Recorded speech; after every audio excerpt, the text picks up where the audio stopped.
Hubo un tiempo en que los reyes tenían todo el poder absoluto. ¿Por qué no te callas? ¿Por qué no te callas? ¿Por qué no te callas? ¿Por qué no te callas? Callas, callas, callas, callas. No, ese no. Tener el poder absoluto significa poder decidir todas las cuestiones de la vida e incluso de la muerte de tus súbditos. Un poder absoluto que convertía prácticamente a estos reyes en dioses.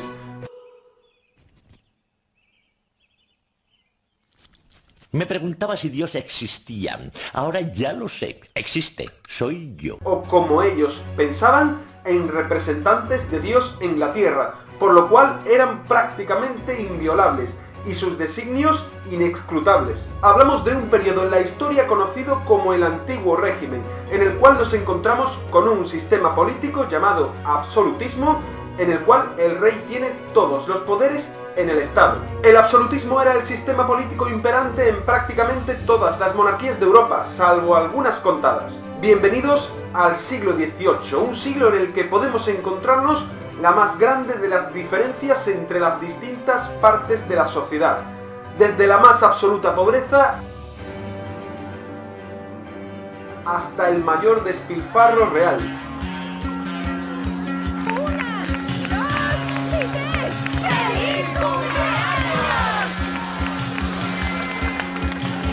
¿Estás preparado para este viaje? ¡Adelante!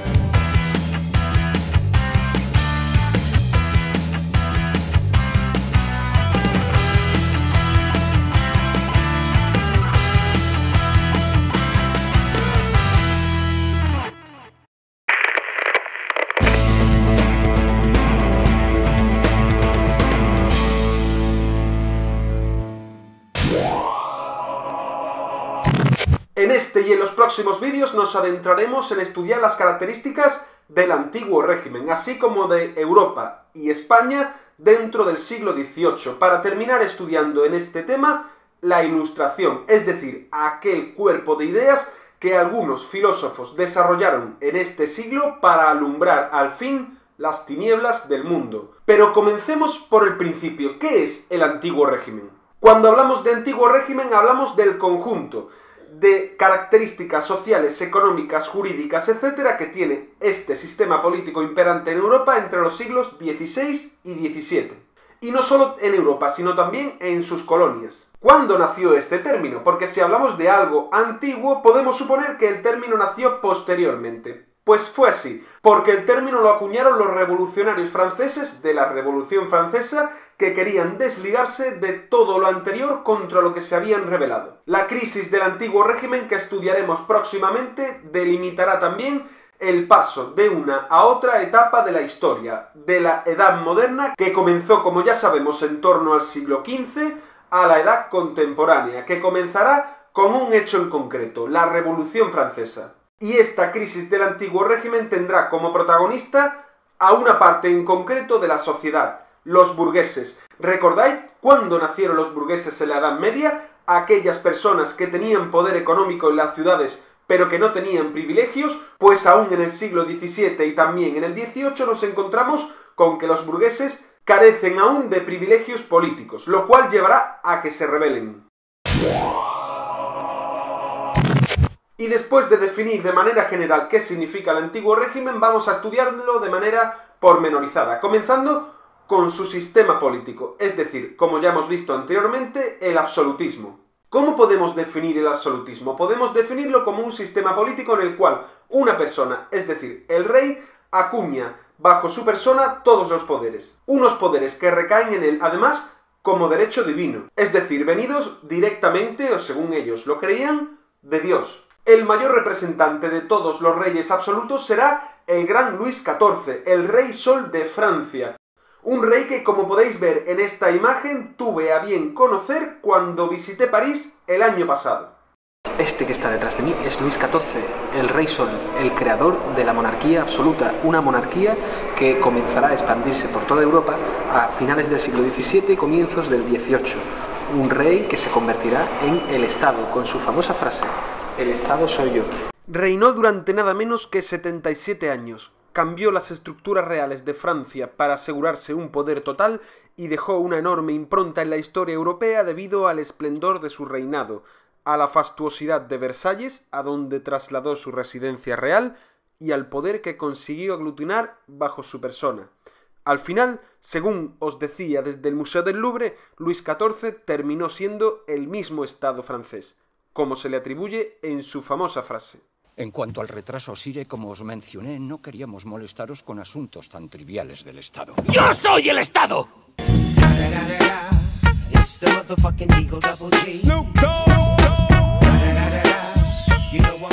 Y en este esquema estudiamos de manera general las características principales de este sistema político absolutista, de estas monarquías absolutas. Y vamos a centrar sus características en tres principales.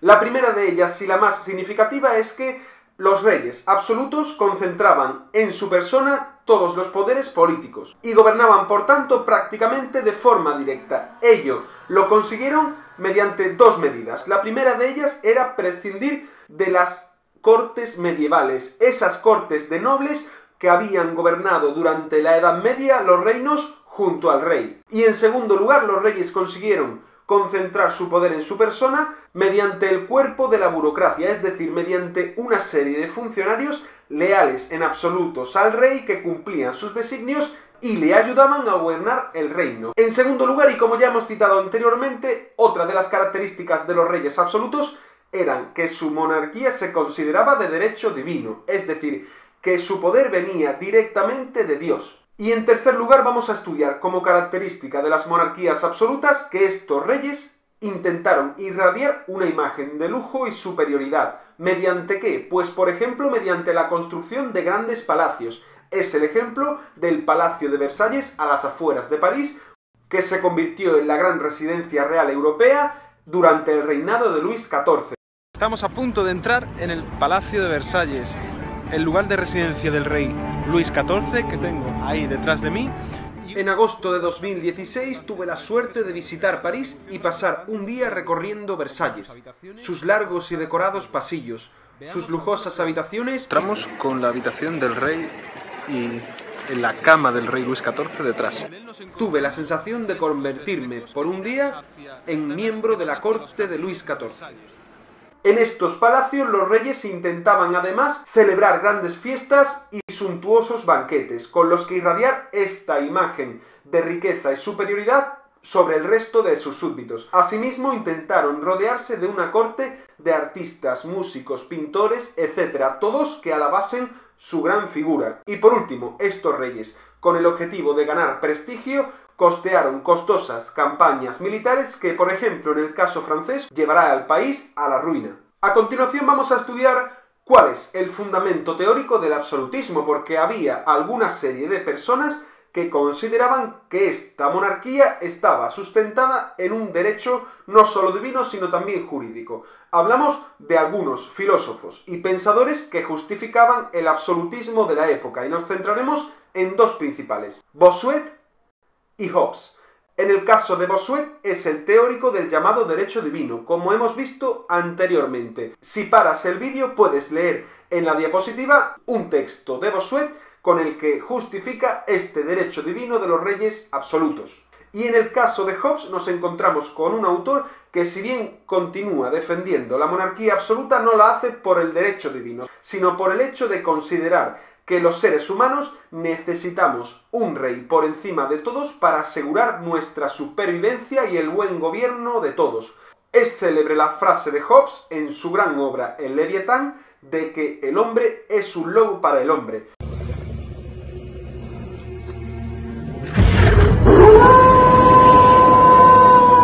Según este autor, el hombre necesita una monarquía fuerte por encima de todos nosotros para que no acabemos en la ruina. Puedes también parar la diapositiva para leer el texto. ¿Eran las monarquías absolutas el único tipo de reinado que nos encontramos en este periodo, es decir, en el siglo XVII y XVIII? Pues no, porque una aldea de irreductibles galos... Perdón, que me he confundido. Pues no, porque un reino separado del resto de Europa por el Canal de la Mancha tenía unas características distintas. Hablamos del Reino de Inglaterra y de la monarquía parlamentaria. Seguro que este concepto te suena, porque si piensas en la actual monarquía de España, seguro que sabrás que hablamos de una monarquía parlamentaria, una monarquía en la cual nos encontramos con un rey, en este caso Felipe VI, que está supeditado a los designios del Parlamento, es decir, de los diputados políticos elegidos democráticamente por el pueblo. En el caso de Inglaterra nos encontramos con que en el siglo XVII se produce la Revolución Inglesa, una revolución que decapita a su rey Carlos I. Esta revolución se llevó a cabo tras el enfrentamiento entre el Parlamento de nobles ingleses y el rey por el intento de este último de convertir su monarquía en absoluta. Finalmente se produjo la decapitación del rey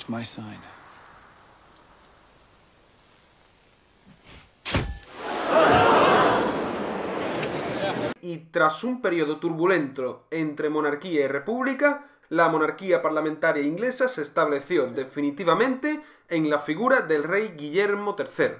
Esta monarquía parlamentaria será ejemplo en el futuro para posteriores estados y sobre todo también por un texto, el Bill of Rights, o Declaración de Derechos, firmada por el Parlamento y por el rey inglés en el año 1689 y en el cual nos encontramos con 3 puntos principales. En primer lugar, el concepto de que el Parlamento tendrá el poder por encima del rey, algo revolucionario en este momento. En segundo lugar, otro concepto también nuevo, el de separación de poderes. Y en tercer lugar, se van a reconocer por primera vez derechos individuales de los súbditos del reino inglés.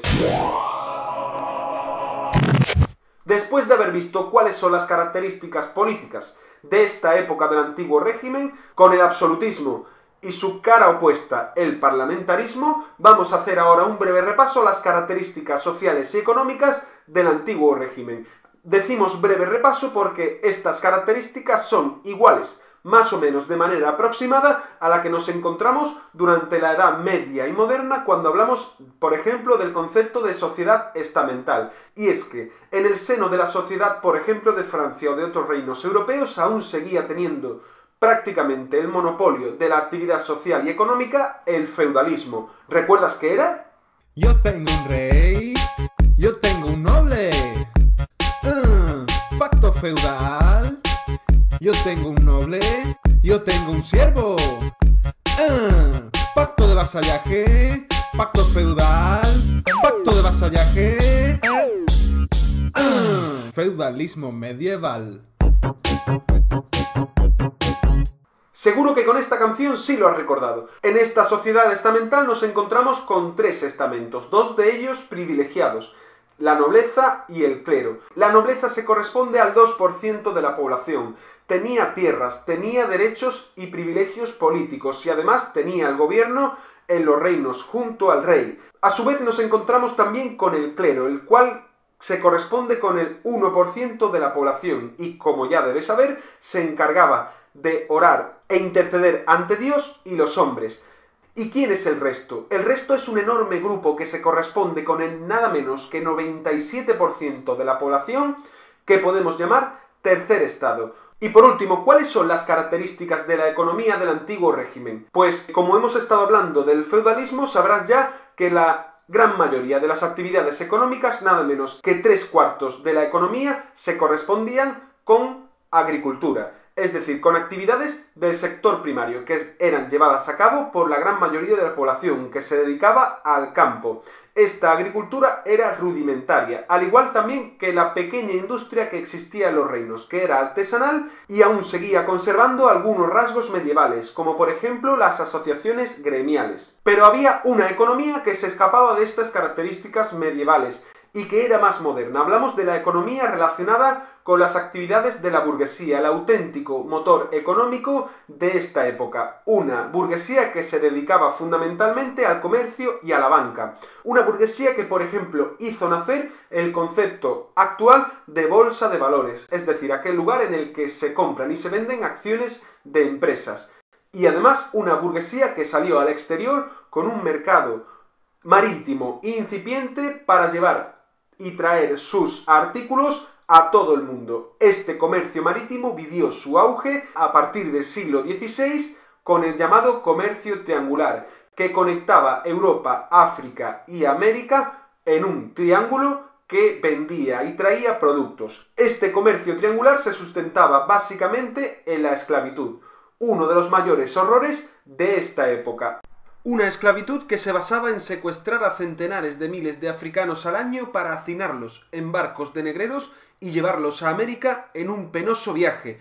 Un viaje en el que iban encadenados, desnudos y desnutridos, y tras el que muchos de ellos no llegaban a tierra. Y luego en América eran vendidos como esclavos. Se calcula que solo en el siglo XVIII hasta 6 millones de africanos sufrieron este horror de la esclavitud. Y hasta aquí hemos llegado con el vídeo de hoy. Espero que este vídeo os haya gustado, que os interese mucho el comienzo de esta turbulenta y apasionante edad contemporánea y nos vemos en el siguiente vídeo. ¡Adiós!